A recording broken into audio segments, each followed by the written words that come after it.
un tiempo reflexivo es muy típico que ocurra a principio de año.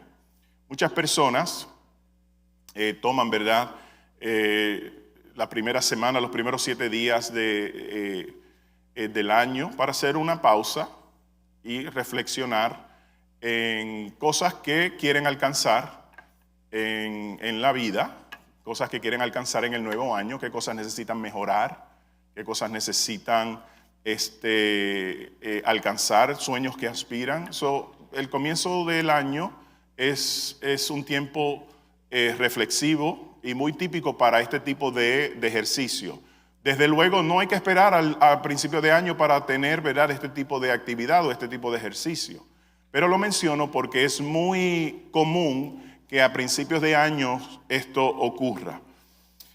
Donde la gente, ¿verdad?, tiene planes, las llamadas resoluciones comienzan a ocurrir a principios de año. No vamos a criticar, ¿verdad?, los que tienen resoluciones y luego 21 días después se le olvidan, es ok. Yo he caído en ese error. Lo que quiero resaltar es que el comienzo del año es un buen tiempo reflexivo para las metas, aspiraciones, planes, resoluciones, etc. Ahora, una buena pregunta que inclusive la hicimos la semana pasada es la siguiente: ¿qué puedo hacer para mantenerme enfocado en el nuevo año? Inclusive ese es el reto que en muchas áreas de nuestra vida todos tenemos. ¿Cómo enfocarme en lo que quiero alcanzar? ¿Cómo enfocarme en lo que quiero mejorar? ¿Cómo enfocarme en lo que aspiro? Ese es el reto, mantener el enfoque. Esa pregunta la hicimos la pasada semana y estuvimos meditando en lo que Pedro habla en el capítulo 5, versículo 10. Porque él estaba instruyendo a la iglesia a que mantuviera su enfoque en lo que es la vida de fe y sobre todo en tiempos de tribulación y de persecución. Es bien fácil perder enfoque en tiempos difíciles. Es lo que inclusive ocurre en el libro de Hebreos. La epístola, la carta de Hebreos trata sobre, o son unas instrucciones que se le está dando a la iglesia de cómo mantenerse enfocado en tiempos de persecución.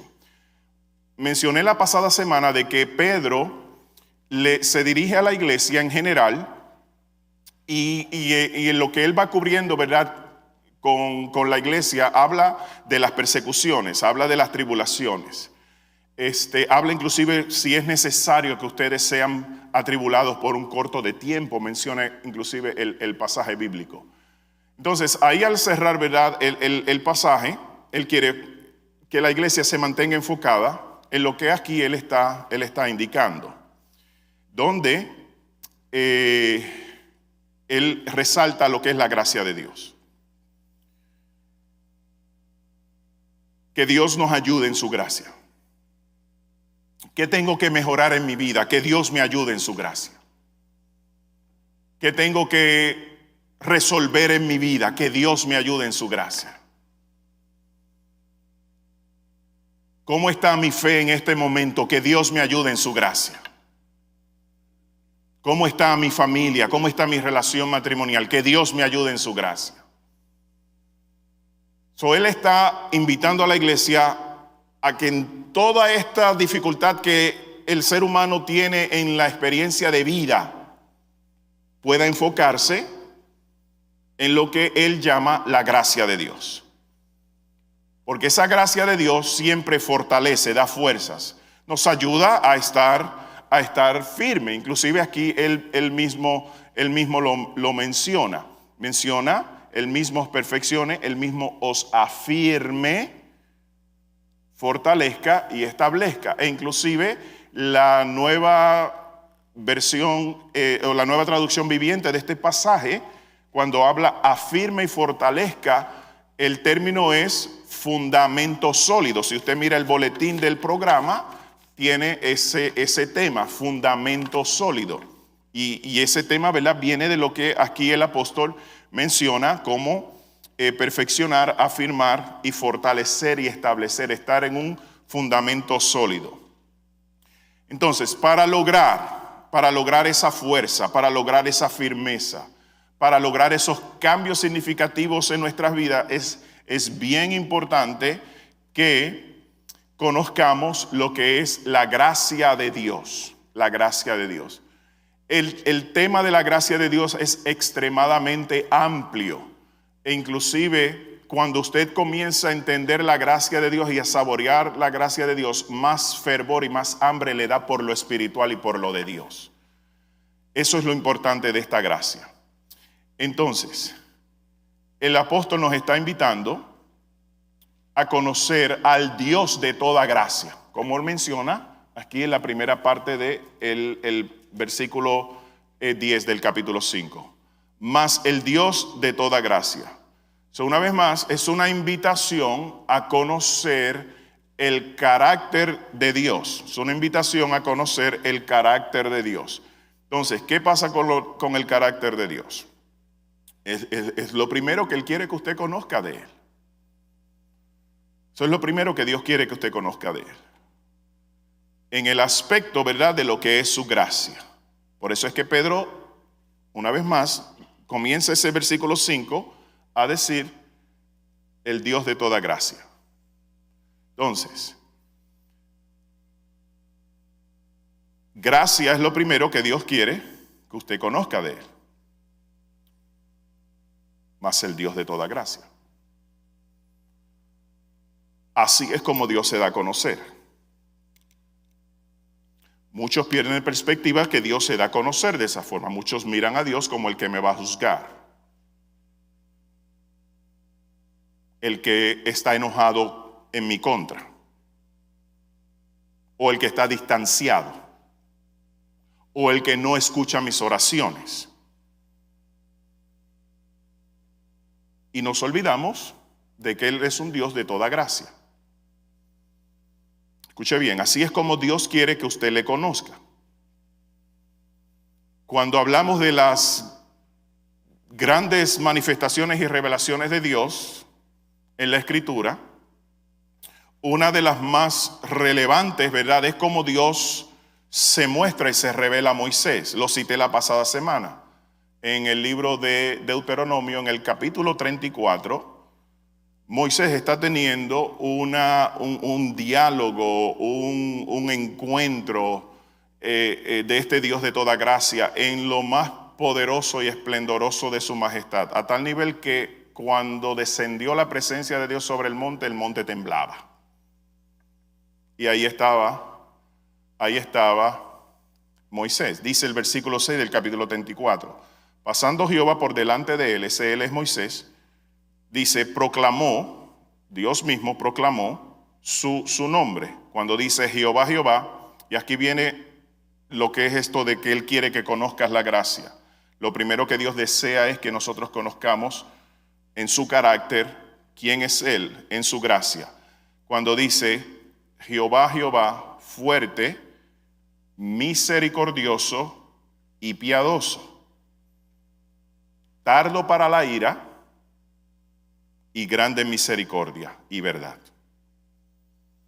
Aunque Isaías en una de las revelaciones que tuvo de Dios, vio los ángeles adorando a Dios y proclamando el nombre de Dios, estos ángeles que vio Isaías en el templo en esta revelación, proclamando el nombre de Dios, decían ellos, santo, santo, santo, Jehová de los ejércitos, toda la tierra está llena de su presencia. Aunque Él es santo, y lo que implica la santidad de Dios delante de una naturaleza caída, eso es inclusive contradictorio. O sea, no puede haber unión perfecta entre la santidad de Dios y lo que es la carne en la naturaleza pecaminosa. Entonces, aunque hay personas que por su condición en su naturaleza de pecado, cuando piensan en Dios, se sienten incómodos, porque es una reacción a la santidad de Dios. Aún así, escuche bien, aún así, lo que Dios desea es que usted conozca su gracia, su misericordia y su piedad. Y así es que Él se da a conocer a la vida del ser humano, aún estando en condición de pecado. Cuando eso lo comenzamos a conocer, a descubrir, toda la verdad del Evangelio comienza a expandirse en nosotros y respondemos al Evangelio y queremos más del Evangelio. ¿Están conmigo, iglesia? Entonces, aunque Él es santo y esa santidad de Dios uno tiembla ante la santidad de Dios. Inclusive, como mencioné, por eso es que hay gente que cuando se trata de iglesia, donde se invoca el nombre de Dios, donde se adora a Dios en espíritu y en verdad, donde habita la presencia de Dios, la reacción humana es: no me siento cómodo. Me invitaron a la iglesia y llegué para que no me sigan invitando. Pero no me siento cómodo. Por otro lado, habemos muchos de nosotros que hemos descubierto que aunque Él es santo y que su santidad demanda perfección, hemos descubierto y conocido a un Dios bondadoso, misericordioso y piadoso. Y eso es lo que Él quiere que nosotros conozcamos de Él. Entonces, por eso es que Pedro, cuando le está diciendo a la iglesia perseguida, tribulada y en crisis, le está indicando: Dios tiene toda gracia para que ustedes estén firmes, fortalecidos y afirmados en un fundamento sólido. Amén. Entonces, gracia es lo primero que Dios quiere que conozcas de Él. Ahora, podemos dar a eso una advertencia. Gracia es la manifestación incondicional, inclusive, más que una advertencia sería una definición, más que una advertencia, una definición. El domingo pasado, mientras estuvimos teniendo nuestro tiempo de oración, cuando invitamos a la iglesia y cerramos el último domingo del año en oración, mientras estábamos aquí orando, me pasaron un papelito y muy linda la pregunta, muy a tono con lo que hablamos ese pasado domingo. Y la pregunta era: ¿qué enseña la Biblia de la gracia de Dios? ¿Qué es la gracia de Dios bíblicamente hablando? Bueno, aunque dimos, ¿verdad?, por lo menos un 75% de eso el pasado domingo, vamos a continuar afirmándolo con otros puntos más, inclusive esta definición que no la incluimos el pasado domingo, y otros aspectos. Entonces, gracia es la manifestación incondicional del amor de Dios a favor del que está en Cristo. A favor del que está en Cristo. Cuando el apóstol está hablando sobre los salvados, los escogidos, dice él en el libro de Efesios capítulo 1 versículo 4, él lo hace desde el punto de vista de estar en Cristo. Nos escogió desde antes de la fundación del mundo, dice él, en Cristo. Entonces, cuando estamos en Cristo, por la gracia de Él, esa gracia inicial no se queda cuando venimos a Cristo, continúa desarrollándose en nuestras vidas hasta que partamos con Él o Él venga por nosotros. ¿Por qué esto es importante? Porque hoy yo les puedo decir, amados, de todo corazón, mientras más aprendo de la gracia de Dios, porque es lo primero que Él quiere que yo conozca de Él. Mientras más aprendo de la gracia de Dios, más anhelo la gracia de Dios. Más apetito tengo por la gracia de Dios. ¿Qué es esto, pastor? De su amor, su misericordia, su piedad, su favor. Amor incondicional a favor. El favor de Dios. Y el favor de Dios me da victoria en las tribulaciones. El favor de Dios me da sabiduría en las tribulaciones. El favor de Dios me da paciencia en las tribulaciones. Todo eso es el favor de Dios. Mientras más gracia, más sigo descubriendo lo de Dios, que Cristo compró con su sangre, no solamente para que yo tenga un boleto para ir al cielo, es también para que aprenda a vivir una vida abundante en la tierra, aleluya. Amén. Entonces, gracia es la manifestación incondicional de ese amor de Dios. Hay un canto, ¿verdad?, que se llama amor incondicional, precisamente se llama, o amor sin condición.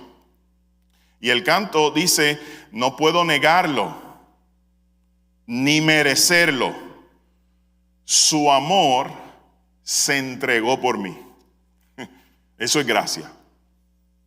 Y es amor incondicional. Inclusive la versión inglés de ese canto para muchos es controversial, porque cuando escribieron el canto le pusieron un título, ¿verdad?, al canto que es inclusive controversial, y pues hay gente que se complica la vida y dice que ese canto pues tiene, por su título, tiene algo falso, porque el título es Reckless Love.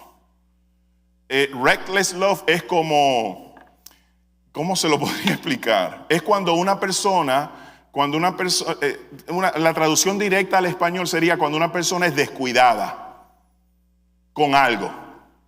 Pero eso no es lo que quiere decir el canto. Lo que quiere decir el canto es que es inconcebible que, siendo yo pecador, el amor de Dios se ha manifestado en mi vida de una forma incondicional. Eso es inconcebible. A eso es lo que se refiere. Por eso menciono que cuando se trata del amor incondicional de Dios, desde luego no se puede negar, existe.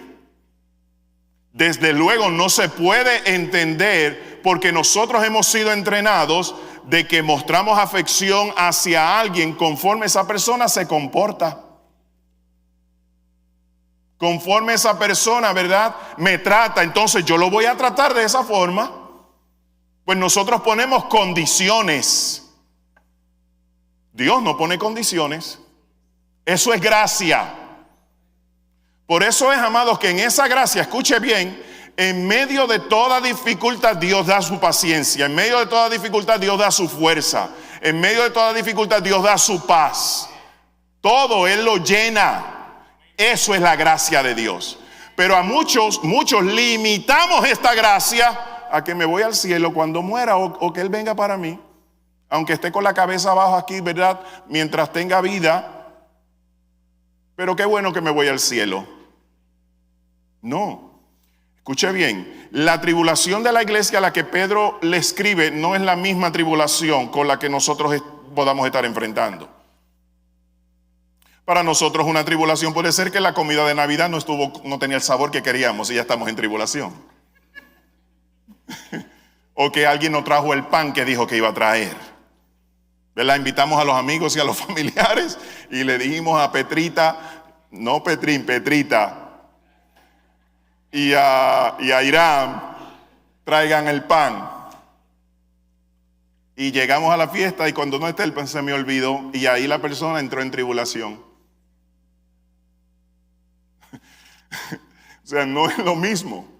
O sea, la tribulación de nosotros, fuese la que fuese, de que la transmisión del carro no está funcionando bien, a comparación a lo que la iglesia a quien Pedro le está escribiendo, amados. O sea, el carro sin transmisión en comparación a la tribulación de la iglesia es como estar caminando. El que tiene un problema en la transmisión, que dice es una tribulación y una prueba, eso es estar caminando en las calles de oro. O sea, lo que nosotros vivimos no es comparable con las pruebas y tribulaciones a las que la Biblia hace referencia. Cuando Cristo dice, en el mundo tendréis aflicción, no se refiere a una migraña o una alta presión. No se refiere a que el marido no se está comportando bien o la esposa no está comportándose bien. No se refiere a eso.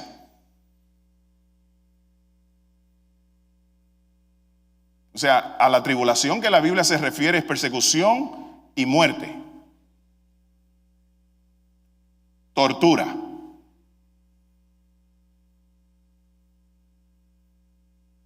¿Ok? O sea, la tribulación de la Biblia no la podemos comparar con que abrí la nevera y no hay suficiente comida. Eso se resuelve con una llamada telefónica.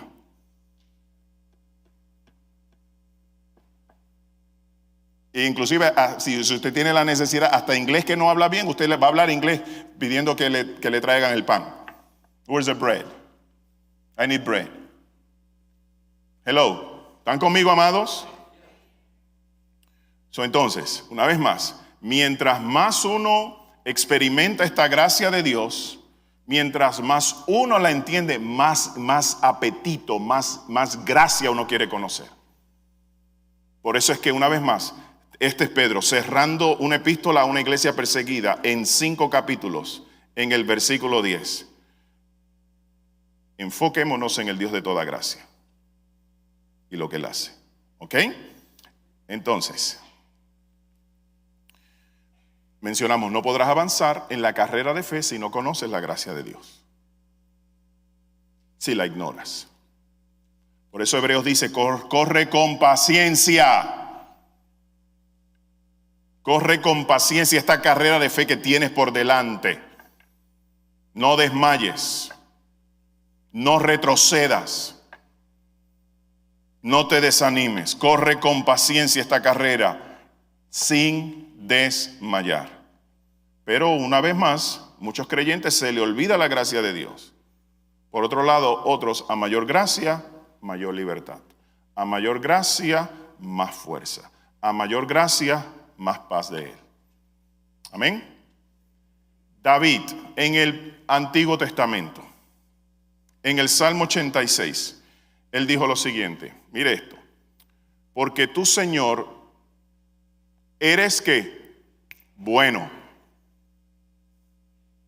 y perdonador. Ahí David no está diciendo, Dios me va a perdonar de acuerdo a cómo yo me comporte, aunque el comportamiento es necesario, pero la gracia de Dios no muestra condición. Lo que la gracia espera es que usted la invoque. Eso es lo que la gracia espera, que usted lo invoque todos los días, porque tú, Señor, eres bueno y perdonador y grande en misericordia para con todos los que te invocan. Ese es David describiendo una vez más el carácter de Dios en el Antiguo Testamento e inclusive haciendo un señalamiento del carácter de Dios en el Antiguo Testamento, señalándolo a lo que luego iba a ser la manifestación de toda la gracia de Dios. ¿Por qué razón? Porque una vez más en el Antiguo Testamento nos dice, este es Dios. Este es el carácter de Dios. Esto es lo primero que Dios quiere que tú conozcas de Él. ¿Conocer su santidad es bueno? Yes. ¿Entender su santidad es necesario? Yes. Pero lo primero que Él quiere que tú conozcas es que Él es misericordioso, Él es piadoso, Él es bondadoso. Amén. Para con todos los que le invocan. Entonces este es David en el Antiguo Testamento describiendo esta parte del carácter de Dios en su gracia. Pero nos está llevando, ¿verdad? Este tipo de pasaje bíblico, 86:5 del libro de Salmos, nos está apuntando hacia la persona de Cristo. Por eso es que Juan, en el capítulo 1, hablando de lo mismo, pero ahora trae la persona de Cristo. Dice, pues la ley, Antiguo Testamento, pues la ley por medio de Moisés fue dada, pero la gracia, esto del carácter de Dios, misericordioso, piadoso, bondadoso, ahora viene en la persona de Jesucristo. Pero la gracia y la verdad vinieron por medio de Jesucristo. Mire lo que dijo Charles Spurgeon, uno de los predicadores más dinámicos, ¿verdad? Y profundos que ha habido en la historia de la iglesia. Él dijo lo siguiente, un maestro en la escritura dijo, si conoces la gracia de Dios, lo sabes todo. Si conoces la gracia de Dios, lo sabes todo. ¿Qué significa esto? Comprender la gracia de Dios es la verdad fundamental que desbloquea todo otro conocimiento importante con relación a Dios, ya que revela la profundidad del amor de Dios y la verdadera naturaleza de la salvación, haciendo otros conceptos teológicos y bíblicos que encajen esencialmente una vez que uno comprende el concepto de la gracia. Eso es lo que él se refiere. Conozco la gracia y todo lo demás con relación a Dios y su obra redentora y lo que eso significa en la vida del que invoca su nombre, todo comienza a encajar.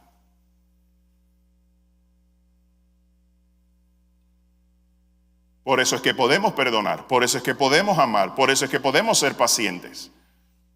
Por eso es que podemos unirnos.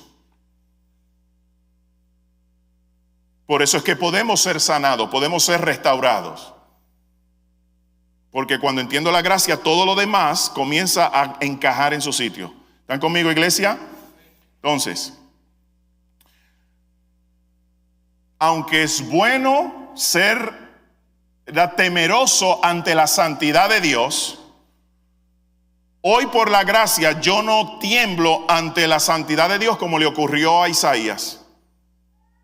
Porque mire lo que dice Isaías, porque él desde luego vio a Dios en su trono alto y sublime, y su gloria inclusive, ¿verdad? Los serafines que volaban y proclamaban el nombre de Dios, diciendo santo, santo, santo. Mire la reacción de Isaías. Él dice lo siguiente, en la Reina Valera dice, ay de mí. Oh, miserable de mí, que soy hombre muerto. Eso es bueno. Pero cuando usted conoce la gracia de Dios, usted no se siente miserable, rechazado, despreciado, aislado. Eso era la ley. La ley simplemente apuntando a la necesidad de ser justo. Pero nadie pudo cumplir la ley. Entonces, cuando Isaías tiene esta revelación de Dios, entonces así él se sintió miserable. Pero cuando entendemos la gracia, por lo que decía Juan en el capítulo 1 que citamos, la ley vino por Moisés, pero gracia y verdad vinieron por medio de Jesucristo. Entonces, cuando yo entiendo eso y me topo con la santidad de Dios, yo no me siento miserable. Yo me siento amado, yo me siento aceptado. Yo me siento dichoso. ¿Y qué es lo que hago ante la santidad de Dios? No me siento miserable, más bien me humillo ante la santidad de Dios. Amén, iglesia. Me humillo, inclusive para en esa visión de Isaías, para Dios tratar con la naturaleza caída humana y pecadora ante la santidad de Dios, y que él se sintió, muero hoy, me voy a morir. Porque mis ojos han visto a Jehová Dios de los ejércitos. Me muero. ¿Y qué hace Dios? Del templo viene un ángel con una tenaza y con un carbón encendido y lo puso en sus labios y le dice, es quitada tu culpa. Vio la gracia, amados. Lo que en un momento dado Isaías no entendía, ahora por una acción de Dios a favor de Isaías. ¿Se acuerda la definición? Gracia es la manifestación del amor incondicional de Dios a favor del creyente que está en Cristo. Entonces eso es lo que está ocurriendo con Isaías. Miserable de mí, estoy condenado, soy muerto. Y viene entonces Dios con esto del carbón encendido del templo, ¿verdad? Y ahí si nos detenemos a lo que eso significa, nos vamos a las 8:30 de la noche, pero no se preocupe, nos vamos ya en breve a las 3 de la tarde. Entonces, ve un carbón encendido y le dice, es quitada tu culpa. ¿Gracia? Sí. ¿Conoce la gracia? Lo conoces todo, ¿verdad que sí, amado? Yes. Amén, iglesia, ¿están conmigo? Es quitada tu culpa. Entonces, ¿qué hacemos? Entonces nos humillamos ante la santidad de Dios. Por eso es que si orar es estar con Dios, entonces yo quiero estar con Dios. Si orar es estar con Dios, entonces yo quiero estar con Dios. Seguimos. Todo esfuerzo en la fe es impulsado cuando conoces la gracia de Dios. Todo esfuerzo es impulsado cuando conoces la gracia de Dios. ¿Cuántos están de acuerdo que en la historia humana, desde sus inicios, en la historia humana, una de las atrocidades en contra de un ser humano es o fue el tráfico de esclavos? ¿Cuántos están de acuerdo conmigo que en la historia humana, con relación, ¿verdad?, a otro ser humano, lo que era el tráfico de esclavos, ¿verdad?, y lo que era la esclavitud es una de las manchas más grandes que hay en la historia de la raza humana? Levante su mano si usted está de acuerdo conmigo, levántela en alto. Bien, muchos de ustedes, la mayoría, para los que están escuchando en México y en Uruguay, la mayoría ha participado.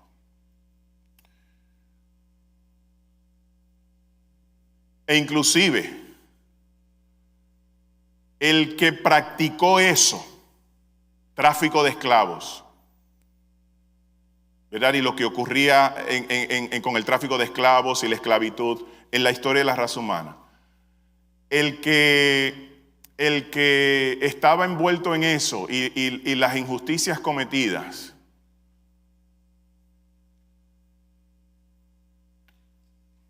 ¿merecen esas personas el perdón de Dios? O sea, si en la historia de la raza humana los que traficaban con esclavos, esto era una acción muy de mucha maldad, muy perversos. La gente que hacía eso, ¿merece perdón? Bueno, decimos que sí, por lo que conocemos de Cristo, por lo que sabemos de Cristo, y hoy decimos claro. Pero con relación a la justicia humana, ¿saben que la justicia humana es vengativa? ¿Qué dice la justicia humana? Ojo por ojo y diente por diente. ¿Verdad que sí que eso dice la justicia humana?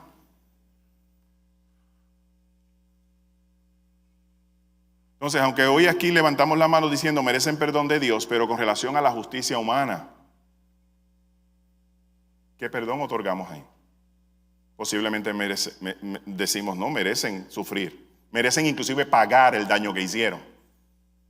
¿Verdad que sí? No quitar la deuda o no perdonar el daño. ¿Cierto? ¿Verdad que eso es lo que dice la justicia humana?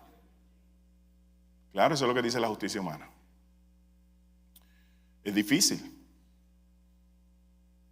Pero la justicia del cielo no obra así, y me voy a explicar.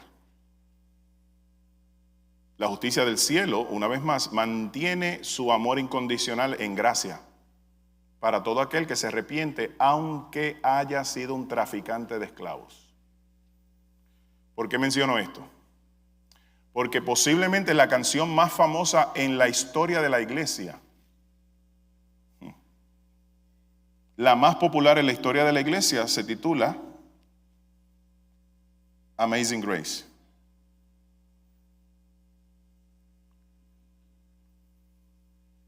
¿Cierto?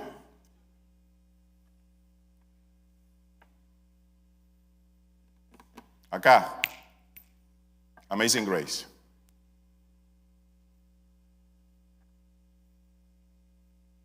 ¿Usted ha escuchado la canción?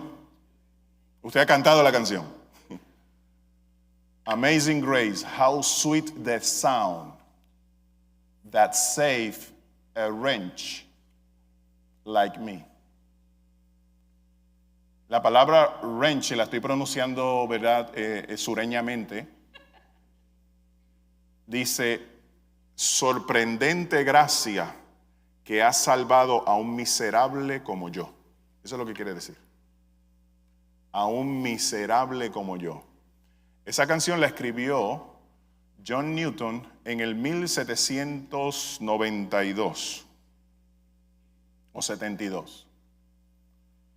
John Newton era dueño de un barco que traficaba esclavos. Y en un naufragio, a punto de morir, se acordó de las enseñanzas bíblicas de su madre. Y en medio de ese naufragio se arrepintió y le pidió perdón al Dios que manifiesta su amor incondicional. Y recibió a Cristo. Ahora, su vida de fe no quedó ahí. Obviamente, se convirtió en uno de los precursores más importantes en Inglaterra para lograr la abolición de la esclavitud. De gracia recibiste, dad de gracia.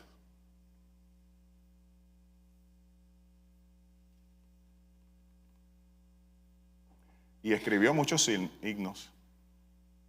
Y mire esto, amado. Gracia es lo primero que Dios quiere que usted conozca de Él. Mas el Dios de toda gracia. Y él escribe un himno titulado Maravillosa gracia, sorprendente gracia. Cuando yo era niño, recuerdo en la iglesia que se cantaba en el del himnario. Venía la persona, ¿verdad?, que estaba dirigiendo la adoración y decía, abran su himnario en la página 140. Y ahí se abrían las personas del himnario y entonces se cantaba este cántico que lo voy a cantar, aunque usted no quiera. No, lo voy a leer. Dice, y yo me acordé cuando estaba, ¿verdad?, buscando Amazing Grace y un poco la historia de Amazing Grace, me acordé del himno que se cantaba cuando niño en aquel entonces con un himnario.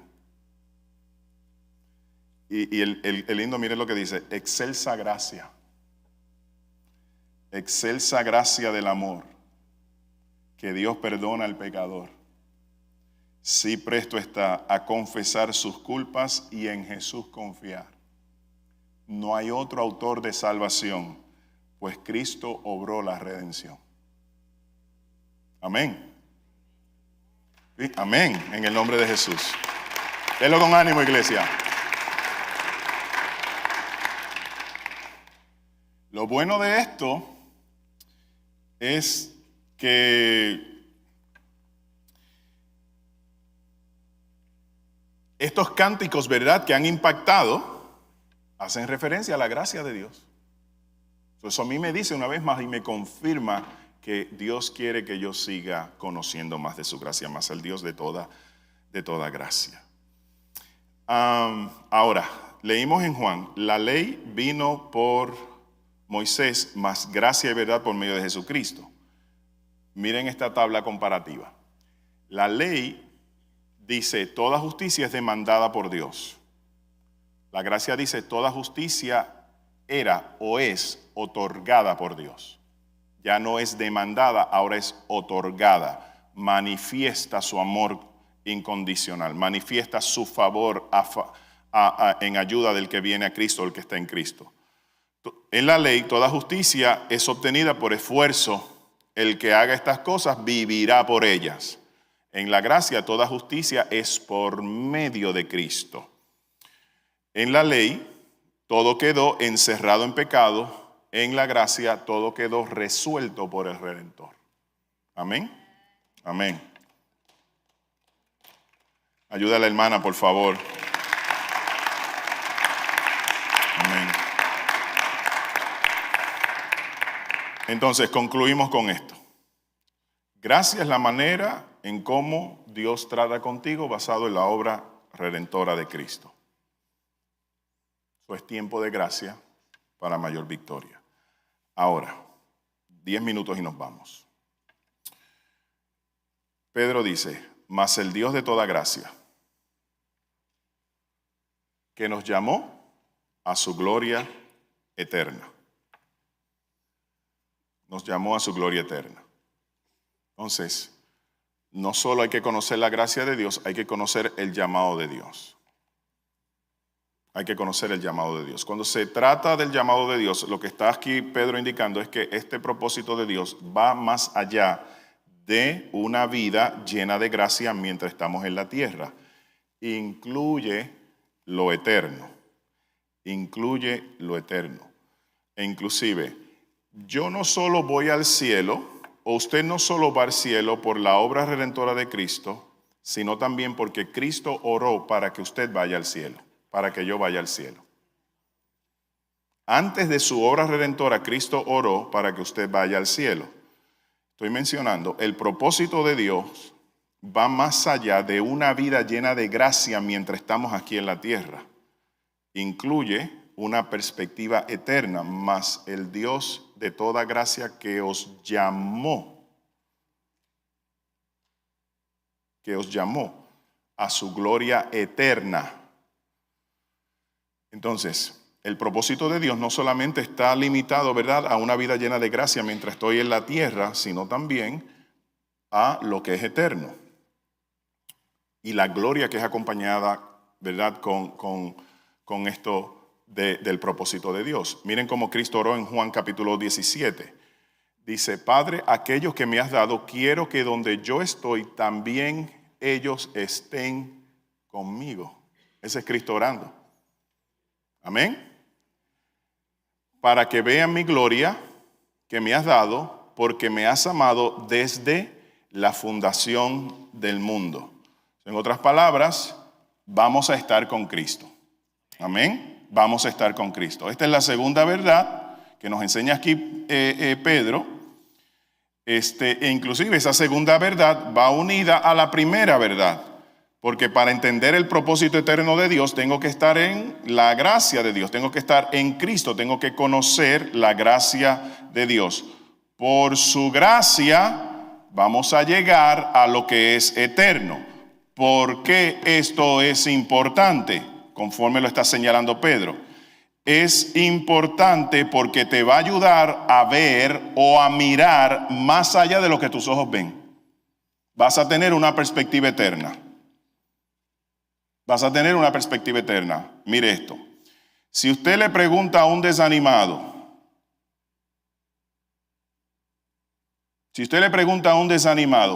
¿tienes ánimo de ir a la iglesia? Te va a decir que no. ¿Por qué? Porque su perspectiva es terrenal, no eterna, no celestial. Escuche bien. ¿Por qué tener este entendimiento de que esto es un propósito que va hasta lo eterno? ¿Por qué esto es importante? Porque te va a ayudar a mirar más allá de lo que tus ojos ven. ¿Qué tus ojos ven? Que no trajeron el pan en la cena. ¿Qué tus ojos ven? Que Roma me está persiguiendo. ¿Qué tus ojos ven? Que no sé si voy a durar 24 horas. Pero cuando tú tienes una perspectiva eterna, entonces no vas a desmayar, como enseñó Cristo a sus discípulos. No desmayen, no se carguen, no se afanen. Tengan una perspectiva del reino eterna en los cielos. Puesto la mirada en ¿quién? En Jesús. ¿Dónde está Jesús?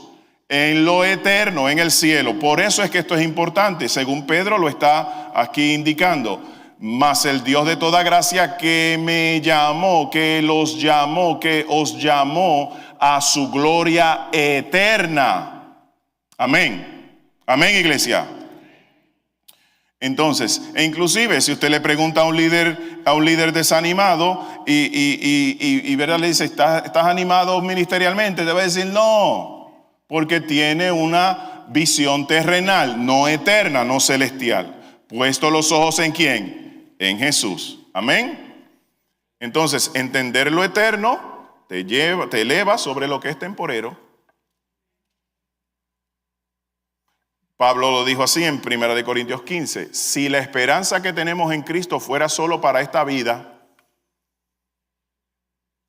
si yo limito esta gracia solamente a la tierra y no con una perspectiva eterna, pues entonces no voy a ver más allá de las circunstancias que enfrentó.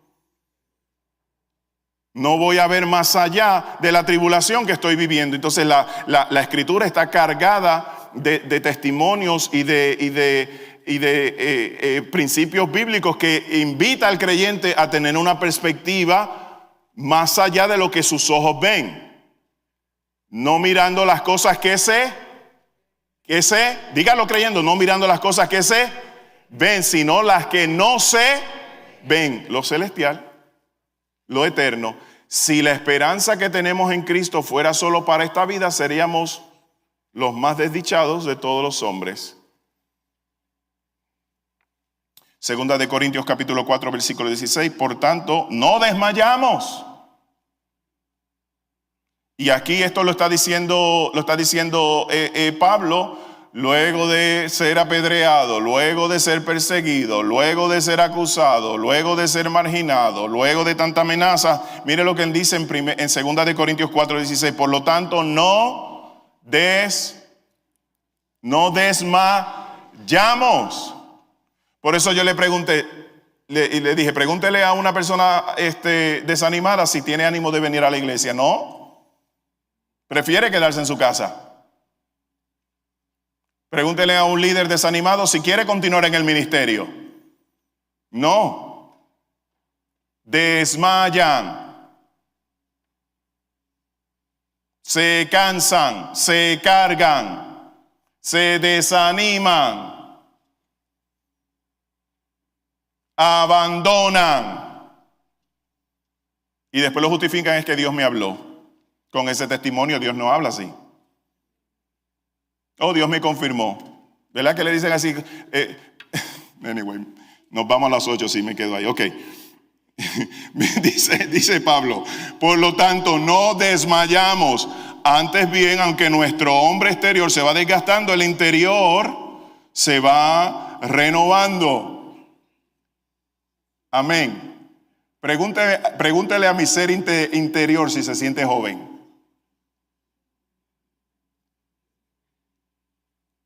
Yoli, ¿verdad? El exterior se va desgastando. Le dije a Moses hoy cuando lo saludé, feliz año nuevo y todas estas cosas, dice, no te sorprendas que vengamos con cirugía plástica en el 2025. Bromeando. No lo dude. O sea, esto se va desgastando, pero no desmayamos. El interior se renueva. Entonces, mire lo que dice el versículo 17, usted lo conoce. Porque esta leve tribulación, ¿ve? Hay algo en este preciso momento que incomoda, pero no desmayo. Porque mi perspectiva es que es celestial, es eterna, no es terrenal. No es terrenal, porque si mi esperanza solamente está limitada a la tierra, pues entonces soy un miserable. ¿Por qué eres miserable? Porque Roma me quiere matar. Porque los judíos me rechazan. Porque he recibido latigazos. Porque he sufrido cárcel. Porque no sé si voy a estar con vida en las próximas 24 horas, 48 horas, 72 horas. No sé. Y estoy preocupado porque me van a torturar. Pero no desmayo. Porque mi perspectiva es donde está Cristo. Amén, iglesia. Entonces, terminamos. Esta leve tribulación momentánea produce en nosotros un cada vez más excelente eterno peso de gloria, no mirando las cosas que se ven, sino las que no se ven, porque las cosas que se ven son temporales, pero las que no se ven son ¿qué? Eternas. Mas el Dios de toda gracia que nos llamó a su gloria eterna, pues hay que tener ese propósito de Dios, no es limitado a la tierra, es a lo eterno. Amén. C.S. Lewis dijo lo siguiente: los cristianos que más hicieron por el mundo actual fueron precisamente aquellos que más pensaron en el siguiente. Cuando dice en el siguiente se refiere a lo eterno. Los cristianos que más hicieron son los que tenían una perspectiva eterna. Por eso es que no desmayaron. Los que impactaron el mundo, los que cambiaron el mundo. Y nosotros estamos hoy disfrutando el sacrificio de ellos. ¿Amén o amencito? Pues terminamos, póngase en la posición de pies, aleluya. Yes, Lord. Amén.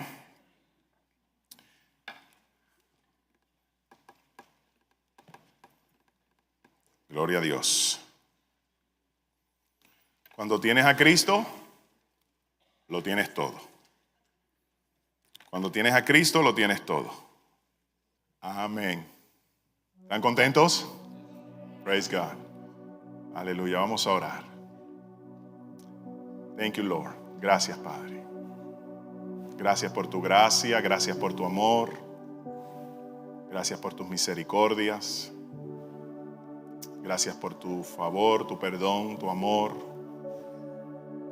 Gracias, Señor, porque podemos celebrar tu nombre y regocijarnos en Cristo. Disfrutar lo de Cristo. Saborear lo de Cristo. Gracias, Padre. Gracias, Padre. Por eso tu palabra dice: gustad y ved que es bueno Jehová, dichoso es el hombre que en él confía. Señor, estamos comenzando el año gustando de ti, saboreando, Padre, tus propósitos, tu gracia, tu amor. Amazing grace, excelsa gracia, dulce gracia, que sostiene, que santifica, que dirige. Así estamos, Señor, aquí estamos, con nuestra frente en alto, no avergonzados, sino esperanzados, Señor. Mirando al invisible, puesto los ojos en Jesús. Sobre toda circunstancia, Señor, levantamos nuestras cabezas, porque nuestra redención está cerca. Y mientras esta ocurra, qué bueno es saber que estás con nosotros, en nosotros y por nosotros. Y en esto, Señor, no vamos a desmayar. Gracias por las experiencias del 2024, los momentos de gloria y los momentos de oscuridad, los momentos difíciles y los momentos de bonanza. Gracias porque todo lo que en el 2024 logramos o aún no logramos, todo está sujeto a tu hermosa gracia. Pero sí sabemos que el que comenzó la buena obra la seguirá perfeccionando. Sigue perfeccionando, Señor, nuestras vidas. Tienes la autoridad. Tienes la autoridad. Tienes el permiso. Abrimos nuestros corazones. Ahí donde estás puedes decirle a Dios: tienes la autoridad para perfeccionar mi vida. Pero dígaselo, órelo. Tienes la autoridad para perfeccionar mi vida. Perfecciona mi vida. En este 2025, perfeccióname. Perfeccióname. Dígaselo orando en el nombre de Jesús. Perfeccióname en todos los aspectos de mi vida. Que brillemos, que resplandezcamos, que seamos luz, testimonio, ejemplo a todos los que nos rodean. Recibimos, Señor, más de tu gracia y más de tu favor en Cristo Jesús, Señor nuestro. Y la iglesia contenta dice amén y amén. Que así sea para la gloria de Dios. Dios les bendiga. Amén.